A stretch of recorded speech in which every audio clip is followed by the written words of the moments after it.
দৈনিক মজুরি বৃদ্ধি, বকেয়া বেতন পরিশোধ সহ এবার একাধিক দাবিতে সরব হলো বনমিত্র কর্মীরা। পরবর্তীতে দাবি আদায়ের লক্ষ্যে তারা বন দপ্তরের অধিকর্তার নিকট ডেপুটেশন প্রদান করেন।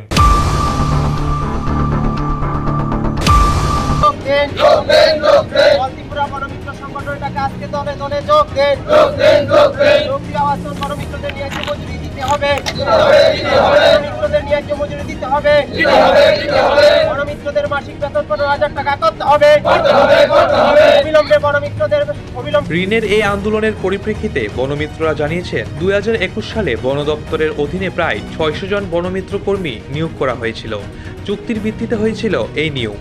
তৎকালীন সময়ে বনমিত্র কর্মীদের 10 দিনের কাজ দেওয়া হতো। তাদের কাজের বিনিময়ে মাসে তখন বনমিত্র কর্মীদের মাসিক 3,180 টাকা করে মজুরি দেওয়া হতো।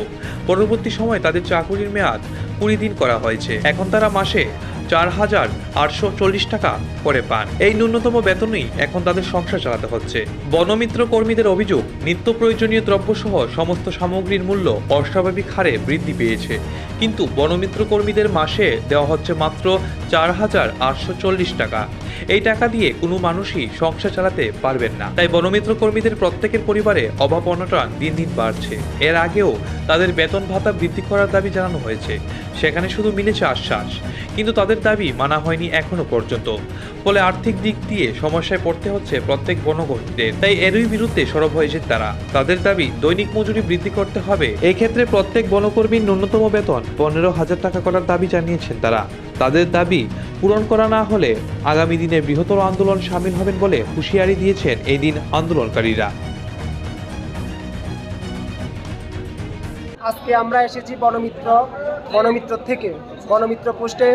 আমাদের ত্রিপুরা রাজ্যে 2021 সালে জুলাই মাসে 1200 বনমিত্র পোস্টে আমাদের তৎকালীন প্রাক্তন রাজ্যের মুখ্যমন্ত্রী তথা বিপ্লব কুমার দেব, বর্তমানে লোকসভা সাংসদ, আমাদেরকে নিয়োগ করেছিলেন 3,180 টাকার বিনিময়ে। বর্তমানে আজকে সেখান থেকে আমরা 4,840 টাকা দিচ্ছে মাসে 20 দিন করে। বর্তমানে আমাদের মুখ্য দাবি, আমরা 4,840 টাকা দিয়ে আজকে রাজ্যের শিক্ষিত বেকার যুবকদের বাঁচার মতো কোনো পরিস্থিতি নেই। তাই আমাদের একান্ত দাবি, আমাদেরকে অর্থ দপ্তরের অনুমোদন দিতে হবে এবং আমাদেরকে ন্যূনতম বেতন মাসে 15,000 টাকা করতে হবে এবং আমাদের অর্থ দপ্তরের অনুমোদন দিতে হবে। তার জন্য আমরা একাশনে ডেপুটেশনে মিলিত হয়েছি।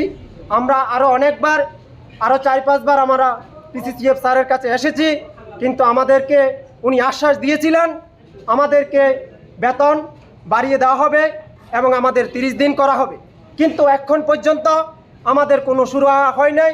তাই আমাদের যে পরিস্থিতি হয়েছে, আমাদের না খেয়ে মরার মতো পরিস্থিতি শুরু হয়েছে। তাই আজকে আমরা স্যারের সঙ্গে দেখা করেছি। আমাদেরকে লিখিতভাবে সিদ্ধান্ত করে দিতে হবে। যদি আমরা বনমিত্রদের বাঁচার গ্যারান্টি সুনিশ্চিত না হয়, তাহলে উনি লিখিত দিতে হবে, আর না হয় আমাদেরকে বনমিত্র থেকে বাদ দিয়ে দেওয়া হোক, তাও আমরা রাজি। কারণ এই টাকা দিয়ে আমাদের বাঁচার মতো কোনো রাস্তা নেই। তাই আমরা স্যারের সঙ্গে দেখা করতে এখানে এসেছি। আপনারা বন মন্ত্রীর সাথে দেখা করছেন? আমরা বনমিত্র অনিমেষ স্যারের সঙ্গে আমরা 2-3বার দেখা করেছি, কিন্তু উনি কিচ্ছু করতে পারেন না। উনি বারবার বলেছেন আমার দ্বারা কিছু সম্ভব নয়। এবং আমরা আমাদের রাজ্যের মুখ্যমন্ত্রী শ্রদ্ধেয় মানিক সাহা মহোদয়ের সঙ্গে আমাদের বেকার ভাইরা অনেকবার দেখা করার জন্য গিয়েছিলেন এবং উনি দেখা করার যে অনুমোদন দিয়েছিলেন, কিন্তু উনি দেখা করছেন না। তাহলে আমরা কার কাছে গিয়ে ভরসা পাবো? আমাদের বাঁচার পরিস্থিতি কি?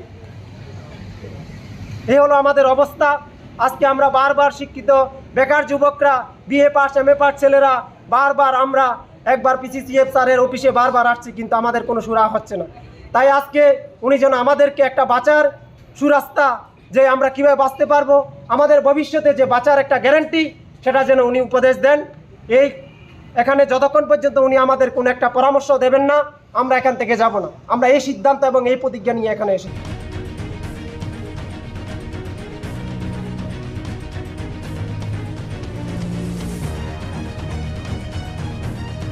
নিজস্ব প্রতিনিধি রিপোর্ট, এশিয়ান টাইমস।